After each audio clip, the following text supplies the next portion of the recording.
Bonjour et bienvenue dans une des cimenteries du groupe Lafarge. La sécurité des personnes travaillant sur nos sites est la priorité numéro 1 du groupe Lafarge. Depuis plusieurs années, nous menons des actions pour réduire le nombre d'accidents en développant la culture du zéro accident. La culture du zéro accident se traduit pour nous par le fait que la sécurité des personnes est considérée comme une valeur plus importante que la mission qui leur est assignée, par le fait que les situations à risque ne sont pas ignorées et qu'en aucun cas les comportements à risque ne sont tolérés par les managers et les salariés, par le fait que chaque supérieur hiérarchique a le souci d'organiser le travail de ses équipes en maîtrisant les risques sécurité et que les salariés ont le souci permanent de ne pas se blesser en exécutant le travail. La cimenterie est un environnement dangereux. Cet accueil sécurité a pour but de vous exposer les principaux risques ainsi que les règles et recommandations en application sur ce site. À la fin de cette présentation, nous vous ferons passer un contrôle de connaissances avant de vous délivrer un pass sécurité valable 1 an. Une fois en possession de ce pass, nous attendons de votre part d'adopter un comportement positif vis-à-vis de la sécurité, de souscrire à la culture du zéro accident, de respecter les règles et recommandations présentées aujourd'hui, de réfléchir avant d'agir, d'analyser les risques d'une opération avant d'intervenir. En cas de comportement dangereux, nous nous réservons le droit de vous interdire l'accès au site temporairement ou définitivement. Avant de commencer, rappelez-vous qu'une intervention réussie est une intervention sans accident.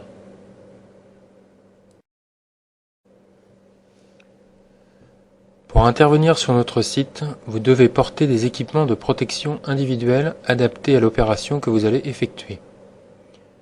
Dans tous les cas, les équipements de protection individuelle suivants sont obligatoires. Un casque, sur lequel doit apparaître le nom de l'entreprise et le pass sécurité. Des lunettes couvrantes. Des chaussures de sécurité hautes. Des gants adaptés à l'opération que vous allez effectuer. Des vêtements de travail couvrants et haute visibilité. Et enfin, des protections auditives.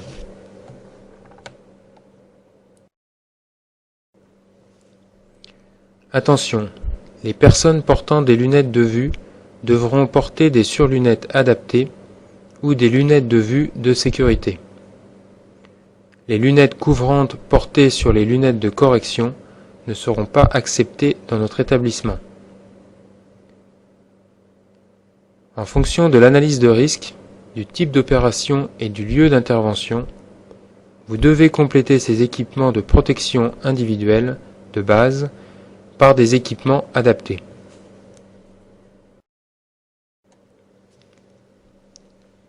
Les déplacements sont une des premières causes d'accidents au sein de la cimenterie. D'apparence banale, le déplacement dans une usine comporte des risques d'accident qui peuvent être évités par l'application de règles simples. Je ne cours pas. Je tiens la rampe dans les escaliers, en montant et en descendant, mais aussi dans mes déplacements lorsque cela est possible. Je me déplace avec vigilance en faisant notamment attention aux trous, marches, obstacles et ornières qui peuvent se trouver sur mon passage. J'adapte mon trajet en fonction des conditions, notamment les jours de verglas ou de pluie. J'emprunte les voies piétonnes lorsqu'elles existent. Je ne franchis pas de balisage sans l'accord du responsable de chantier. Je reste à distance des véhicules ou je me signale au chauffeur avant d'entrer dans sa zone de circulation. Je ne passe pas derrière un véhicule en mouvement. Je ne marche pas au milieu de la route. Je porte des gants lors de mes déplacements et je ne mets pas d'objets tranchants dans mes poches. Et enfin, je porte des vêtements haute visibilité. Dans le dépôt, j'adopte une conduite attentive et je respecte la signalisation routière.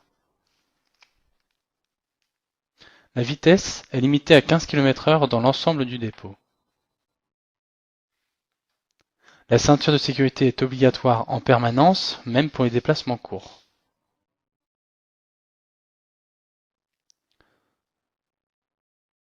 Le stationnement des véhicules se fait en marche arrière et les véhicules personnels sont interdits sur les chantiers.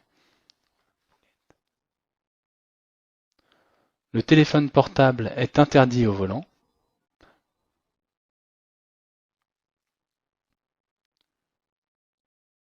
Et les permis CACES autorisation de conduite sont obligatoires en fonction des véhicules.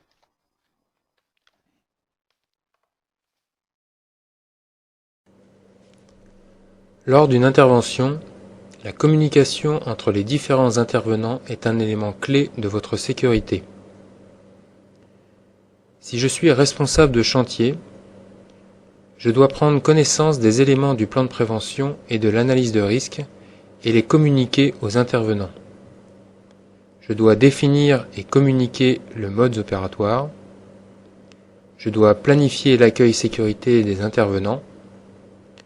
Je dois afficher les documents sécurité sur le chantier. Et je dois m'assurer du respect de la procédure de consignation. Si je suis intervenant, je dois avoir reçu l'accueil sécurité avant de travailler. Avant d'intervenir, mon supérieur hiérarchique doit m'avoir fourni des informations sur les risques du chantier et le mode opératoire. Je dois avoir signé la fiche d'analyse de risque. Je dois connaître le mode opératoire. Je dois connaître les accès et issues de secours du chantier. Je dois consigner l'installation avec mon cadenas nominatif et personnel.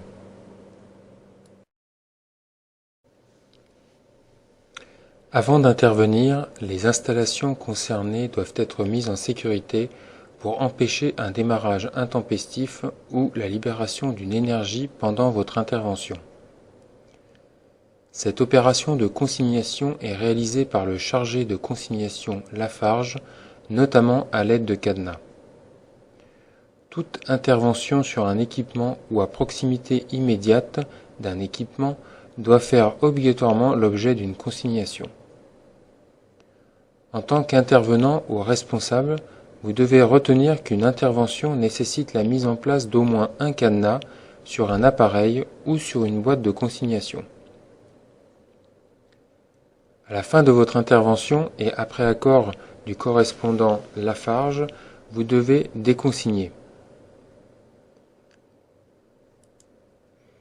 L'ensemble des appareils et informations relatives à la consignation sont écrites sur le bon de consignation dont un double doit être affiché sur le chantier. Votre cadenas doit être personnel, nominatif et à clé unique. Vous devez avoir obligatoirement 2 cadenas disponibles par personne. Le non-respect de standards de consignation Lafarge vous expose à un risque majeur d'accident grave et potentiellement mortel. Pour votre sécurité, respectez cette procédure. Les interventions machines en marche sont interdites.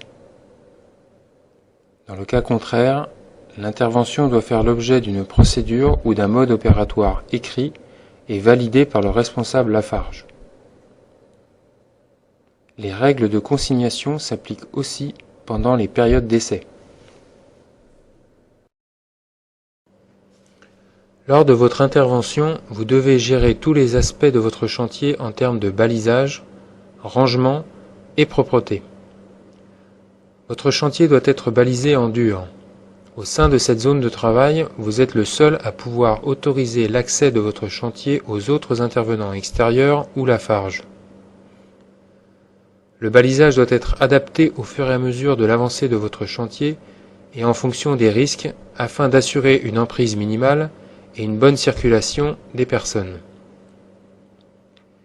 Les chantiers doivent être rangés en permanence, c'est-à-dire les accès doivent être libres et dégagés de tout obstacle, les dangers signalés, les bouteilles de gaz doivent être attachées, les câbles électriques et manches à air doivent être positionnés pour ne pas provoquer de chute, Et enfin, les manches à air doivent être équipées de câblettes anti-fouet. Les déchets doivent être éliminés au fur et à mesure. En cas de pollution par une fuite ou un renversement de produit, prévenir immédiatement le correspondant Lafarge et prendre les dispositions immédiates pour limiter l'impact de la pollution. Le travail en hauteur est l'une des premières causes d'accidents mortels au sein du groupe Lafarge. Afin de réduire l'exposition au risque de chute de hauteur, le groupe a mis en œuvre un standard qui définit les règles à appliquer lors d'une intervention en hauteur. Pour Lafarge, tout travail effectué à une hauteur supérieure à 1 mètre est considéré comme travail en hauteur et doit être abordé de la manière suivante. Dans un premier temps, vous devez définir les modes opératoires privilégiant le travail au sol afin d'éliminer le risque. Si cela n'est pas possible, vous devez utiliser des matériels de protection contre les chutes, soit en mettant en place des protections fixes telles que des passerelles ou des garde-corps, ou utiliser des plateformes de travail temporaires telles que des nacelles élévatrices, des échafaudages ou des plateformes individuelles roulantes. Enfin, si la mise en place de ces matériels n'est pas possible, alors le recours aux équipements de protection individuelle type harnais est autorisé. L'utilisation d'un harnais fera l'objet d'un permis écrit à chaque opération, d'une formation préalable par un organisme agréé, d'une habilitation et d'une autorisation. Enfin, le matériel sera vérifié à chaque fois.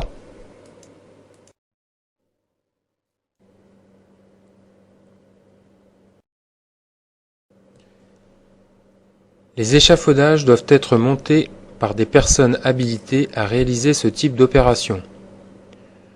Une fois l'échafaudage monté, il doit être réceptionné par une personne ou un organisme habilité qui donnera l'autorisation d'accès. Tant que la mention « accès autorisé » n'est pas mise en place, l'accès est interdit. Il est strictement interdit de modifier, même temporairement, un échafaudage. En cas de besoin, les modifications doivent être faites par des personnes habilitées et l'échafaudage modifié doit à nouveau être réceptionné. Le travail sur échelle n'est autorisé qu'en dernier recours, après validation des moyens de prévention des chutes mis en œuvre par l'entreprise, par le correspondant Lafarge. Pour utiliser une nacelle, vous devez avoir un CACES et une autorisation de conduite, le certificat de conformité du matériel et une connaissance de la notice d'utilisation. Dans tous les cas, l'opérateur de la nacelle devra porter un harnais et une longe courte attachée en permanence pour éviter l'éjection du panier. Un surveillant connaissant les manœuvres de secours sera positionné au pied de la nacelle pour intervenir en cas de problème. Il est formellement interdit d'accéder à un chantier avec une nacelle, de monter sur le garde-corps ou de sortir du panier, d'utiliser une nacelle comme une grue pour soulever des charges. Le travail sur plateforme individuelle roulante est autorisé. Les manutentions sont des opérations courantes sur nos sites et doivent être réalisées avec attention et professionnalisme. Dans le cas d'une manutention avec matériel du type grue ou palan, vous devez respecter les règles suivantes. Avant toute opération, estimez la charge à soulever. Vérifiez la charge autorisée du matériel de levage, grue, palan, élingue, manille, etc. Respectez les règles d'élingage et notamment les angles maximum autorisés. Vérifiez que le chef de manœuvre connaisse les gestes de manœuvre. Balisez la zone de manutention et interdisez le passage. Dans tous les cas, il est formellement interdit de passer sous une charge. Les manutentions manuelles seront évitées pour privilégier les moyens de manutention mécanique afin de ménager les intervenants.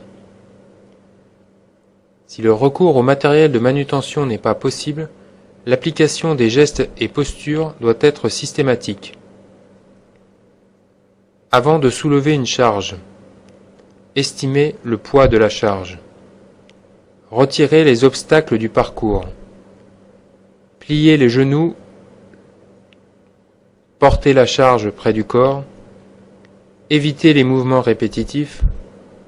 Évitez les postures inconfortables prolongées. Et dans tous les cas, vous devez porter les équipements de protection individuelle, et notamment les gants et les chaussures de sécurité. L'utilisation des outils à main du type meuleuse, perceuse, disqueuse et masse ou de poste à souder est très courante dans les interventions en cimenterie.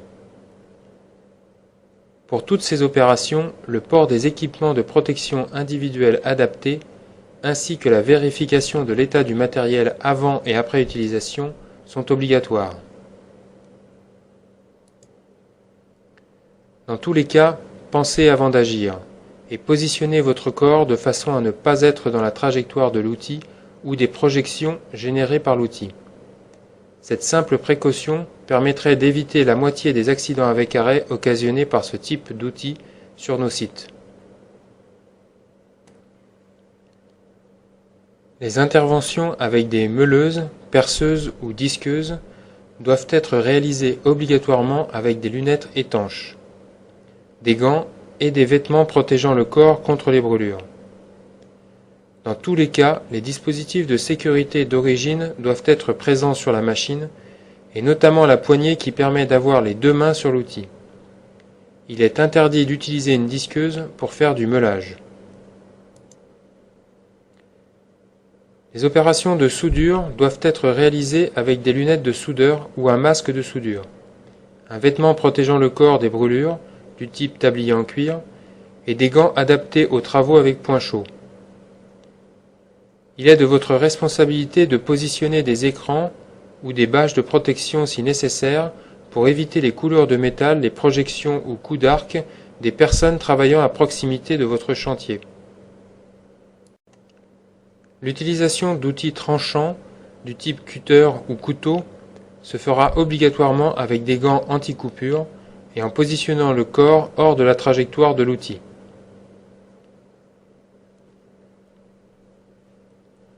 L'utilisation des outils de frappe du type masse, marteau, clé à choc, burin et autres objets métalliques fabriqués à partir d'acier dur peut générer des éclats métalliques dont la trajectoire est imprévisible et qui transpercent les vêtements de travail habituels. Vous devez donc utiliser des protections adéquates du type tablier en cuir, visière et gants en cuir, protégeant les zones vitales du corps. Une inspection préalable des outils utilisés et une évacuation des personnes ne participant pas directement à l'opération permettra de réduire les risques d'accident. Les opérations de démontage doivent être menées avec attention pour prévenir les risques d'accident. Avant de commencer un démontage, vous devez faire une analyse de risque et définir un mode opératoire précisant le détail des opérations et des matériels à utiliser. Le risque majeur est la non-maîtrise des énergies résiduelles telles que le poids, la pression, le relâchement des contraintes ou l'électricité, qui peuvent surprendre l'intervenant lors du démontage. Comme pour les autres opérations, le chantier doit être tenu propre et rangé, les matériels déposés doivent être évacués au fur et à mesure, les protections collectives concernées doivent être remises en place ou modifiées en conséquence, et les espaces de circulation doivent être remis en état par le bouchage des trous et la remise en place des garde-corps. Plusieurs interventions peuvent avoir lieu dans un espace restreint. Les risques associés sont identifiés dans la fiche d'analyse de risque, mais vous devez être vigilant et maîtriser les risques que génère votre intervention pour ceux qui sont à côté de vous, mais aussi dessus et dessous. Pour cela, Communiquez avec votre correspondant Lafarge et les autres intervenants. Balisez votre zone d'activité. Retirez le balisage inutile et respectez les balisages en place. Signalez les interférences dans la fiche d'analyse de risque. Le travail en superposition ne sera pas accepté.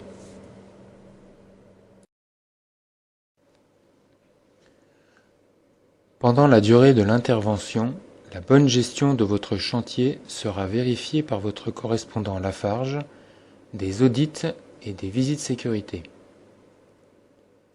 Les écarts constatés devront être corrigés et peuvent donner lieu à des arrêts de chantier. En cas de manquement grave ou répété, nous nous réservons le droit de vous interdire l'accès au site. Le respect des règles sécurité est une condition d'emploi chez Lafarge.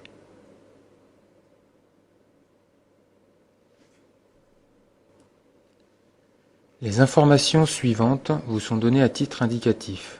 Pour une information complète, se reporter au Code du travail. Lors des interventions, vous devez respecter le Code du travail, en particulier les seuils légaux de durée du travail, à savoir la journée de travail ne peut excéder 10 heures maximum. Le repos quotidien doit être de 11 heures minimum.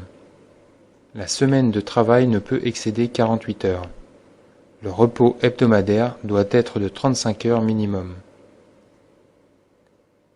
Si vous estimez être en danger lors d'une intervention, vous avez le droit d'exercer votre droit de retrait et d'arrêter cette intervention. Dans ce cas, prévenez votre hiérarchie et le correspondant Lafarge.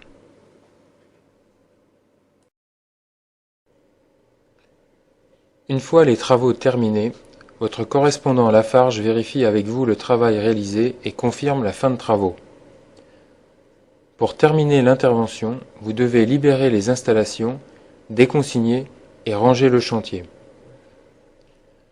Avant de déconsigner, vous devez libérer l'installation en remettant en place les dispositifs de sécurité tels que garde-corps, carters de protection et dégager la zone d'intervention de tout matériel afin de permettre la réalisation des essais et le démarrage. Ensuite, avec l'accord du correspondant Lafarge, vous pouvez déconsigner les installations en retirant l'ensemble des cadenas. Enfin, avant de quitter la zone de chantier, vous devez restituer les matériels prêtés par Lafarge, évacuer votre outillage et matériel, évacuer les déchets. Avant de partir, signalez votre départ du site au responsable Lafarge. De nombreux produits chimiques sont présents sur le site. Vous devez connaître la signification de la signalétique, les risques associés et prendre les mesures de prévention, notamment en termes de port des équipements de protection individuelle.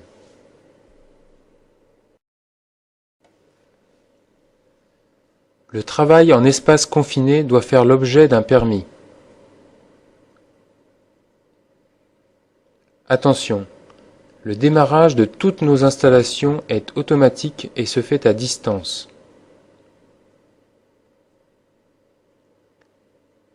L'accès et les interventions dans les postes électriques sont soumis à habilitation. Les citernes et les bennes peuvent se renverser lors du déchargement. Il est interdit de circuler ou travailler à proximité d'une benne ou d'une citerne en cours de déchargement.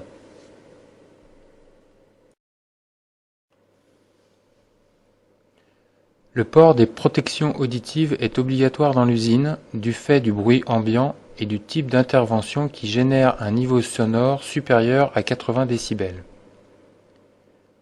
Meuler, souder, découper, frapper à la masse, travailler à côté d'un engin ou d'un compresseur sont autant d'opérations courantes en cimenterie pour lesquelles le niveau de bruit est supérieur à la limite autorisée. Retenez que si vous élevez la voix pour vous faire entendre, alors le niveau sonore est supérieur à 80 décibels.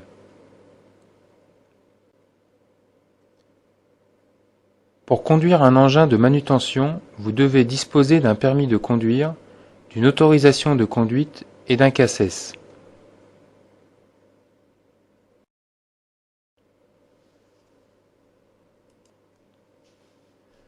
Le cru, le clinker, le ciment, mais aussi les gaz d'échappement, les opérations de meulage, soudage et plus généralement les interventions en cimenterie génèrent des poussières qui peuvent avoir un impact sur votre santé.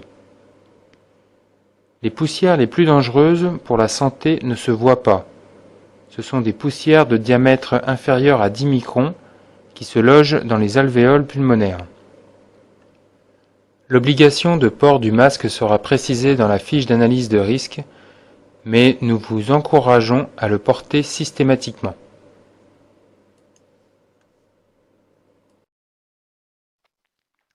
Les barges. Le port du gilet de sauvetage est obligatoire pour l'ensemble du personnel susceptible d'intervenir sur le quai de Seine et les barges.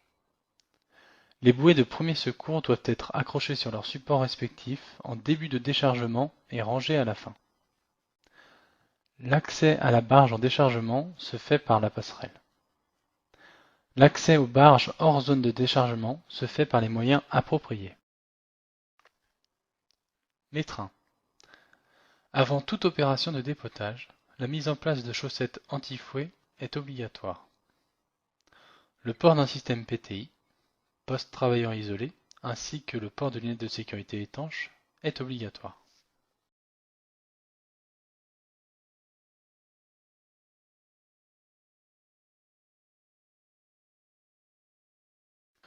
En cas d'accident, gardez votre calme, protégez la victime en coupant les énergies, le courant, le gaz.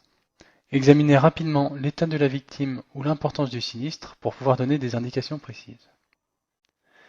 Prévenez la salle centrale en utilisant le numéro d'urgence, le 10 depuis un poste fixe, ou le 01 56 71 14 60 depuis l'extérieur ou un portable. Si vous êtes formé SST, secourez la victime en effectuant les gestes d'urgence adaptés à la victime ou au sinistre. Tout fait accidentel doit être signalé immédiatement au correspondant Lafarge. En cas d'accident peu grave, Lafarge encourage les entreprises à proposer un poste aménagé avec l'accord du médecin du travail pour assurer la continuité du travail. En cas d'accident, il est interdit à la victime de quitter seule le site, sans l'avis des secours et sans en informer sa hiérarchie ou Lafarge. Certaines circonstances peuvent nous amener à évacuer les installations. En cas d'évacuation, gardez son calme, évacuer sans précipitation, se rassembler au point de rassemblement, compter les présents et attendre les instructions. Une alarme signale l'évacuation et donc le départ vers le point de rassemblement. Il est important que chaque intervenant se registre à l'arrivée et à la sortie du site. Le classeur se trouve à côté du BEX. Dès leur arrivée, les visiteurs doivent se présenter au BEX. Les véhicules personnels sont interdits en dehors des parkings visiteurs et entreprises. Vous disposez de vestiaires et de sanitaires près de la base entreprise extérieure. Maintenez ces équipements propres. Le bungalow de votre entreprise devra être installé sur notre base vie et vous devrez demander le raccordement électrique. Le camping est interdit dans l'enceinte du dépôt ainsi que sur la base d'activité. Avant toute intervention dans l'usine, vous devez recevoir un accueil sécurité. Celui-ci est valable 1 an et obligatoire. Vous allez maintenant passer un test de connaissance sur l'ensemble des règles et recommandations que nous venons de vous présenter. Dans la grille qui vous sera remise, cochez les réponses vraies ou faux correspondantes à chaque question. Merci de votre attention et bonne intervention sur notre site.